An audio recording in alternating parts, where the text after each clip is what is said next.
آپ کے سامنے چند ایسے کاموں کی نشاندہی کر رہی ہوں جو صرف محرم الحرام کے مہینے میں کیے جاتے ہیں، اور اس مہینے میں ان کاموں کو مخصوص کیا جاتا ہے کہ محرم الحرام کے مہینے میں ان کاموں کا کرنا ضروری ہے۔ اب یہ کام کرنا جائز ہے یا ناجائز ہے اور کس حد تک یہ کیے جا سکتے ہیں،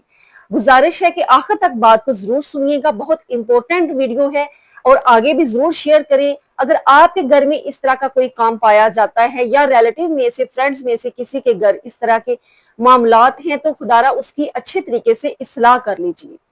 آج سائنس اور ٹیکنالوجی کا دور ہے، اے آئی کا دور ہے، دنیا کہاں سے کہاں پہنچ چکی ہے، ہر چیز میں ہم ایڈوانس ہیں، لیکن دین کے معاملے میں اتنے غافل اور بے خبر ہیں کہ بغیر تحقیق کیے، جانچ پڑتال کیے، ہم آنکھیں بند کر کے اندھی تقلید کرتے ہیں،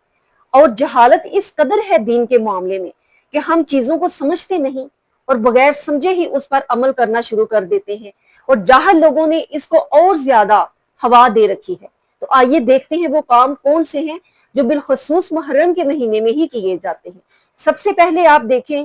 9 یا 10 محرم کو قبروں پر مٹی ڈالنا، یہ بھی عام طور پر ہمارے معاشرے میں پایا جاتا ہے کہ عاشورہ کے دن، 10 محرم کے دن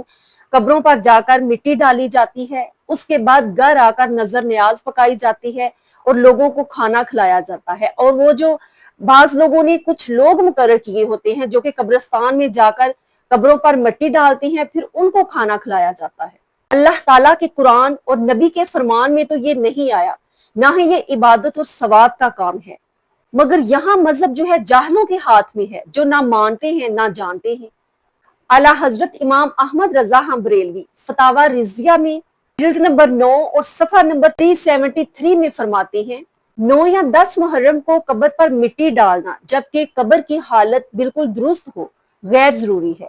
یہ فرماتے ہیں کہ عاشورہ کے دن قبروں پر جا کر مٹی ڈالنا، پانی ڈالنا بے اصل اور بے معنی ہے۔ ہاں، اس وقت ڈالنا چاہیے جبکہ اس کی ضرورت ہو، یعنی اگر قبر کی حالت درست نہیں ہے، وہ اس کی مٹی جو ہے وہ اڑ چکی ہے یا بکھر چکی ہے، اور آپ کو ضرورت محسوس ہو رہی ہے کہ قبر کی حالت درست نہیں، اس پر مٹی ڈالنے کی ضرورت ہے، پانی کا چھڑکاؤ کرنے کی ضرورت ہے، جیسے کہ جب نئی قبر بنتی ہے تو اوپر مٹی جو ہے وہ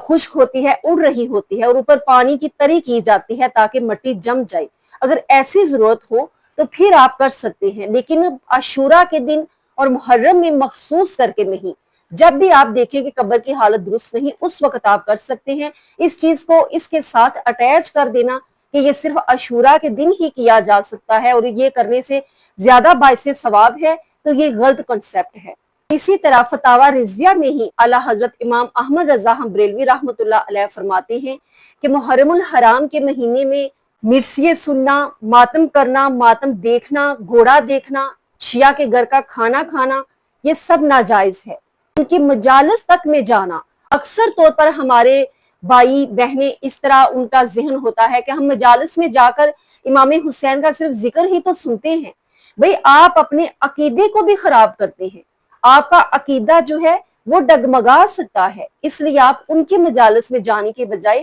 اپنے گھر میں ذکر حسین کا اہتمام کریں، وہاں پر آپ یہ نالج لیں بجائے کہ ان کے مجالس میں جانے سے۔ پھر محرم الحرام کے مہینے کے ساتھ یہ بھی چیز مخصوص کی جاتی ہے کہ محرم میں شادی نہ کریں، کوئی منگنی وغیرہ کا ایونٹ ہے وہ نہ رکھیں، کپڑے نہ بدلنا، جھاڑو نہ دینا، یہ تمام چیزیں سوگ کہلاتی ہیں، اور سوگ جو ہے وہ اتنے عرصے تک رکھنا منع ہے۔ 9 محرم ہو یا ماہ سفر ہو، کسی بھی مہینے میں شادی کرنا منع نہیں ہے، کوئی منگنی کا ایونٹ رکھنا وہ منع نہیں ہے، لیکن شرط یہ ہے کہ محرم کے مہینے کا تقدس اور احترام کرتے ہوئے، کیونکہ یہ حرمت والا مہینہ ہے جس کا ذکر قرآن پاک میں بھی آیا ہے، اس لیے احترام یہ کرنا چاہیے کہ شادی بیاہ کرنا منع نہیں، لیکن جس طرح سے آج ہمارے ہاں شادیاں ہوتی ہیں بہت ہی افراتفری کے ساتھ، ڈول ڈمکوں کے ساتھ، ناجائز غیر شرعی حرکات کے ساتھ، تو اس طرح کی شادی کرنا منع ہے عام حالات میں بھی اور محرم اور حرام کے مہینے میں بھی، کیونکہ امام حسین کی شہادت سے ہر دل دکھی ہے، مگر اس میں اس طرح سے سوگ جائز نہیں، کیونکہ امام حسین رضی اللہ تعالیٰ عنہ سخت آزمائش اور سخت امتحان کے بعد جنت کے سردار بنے،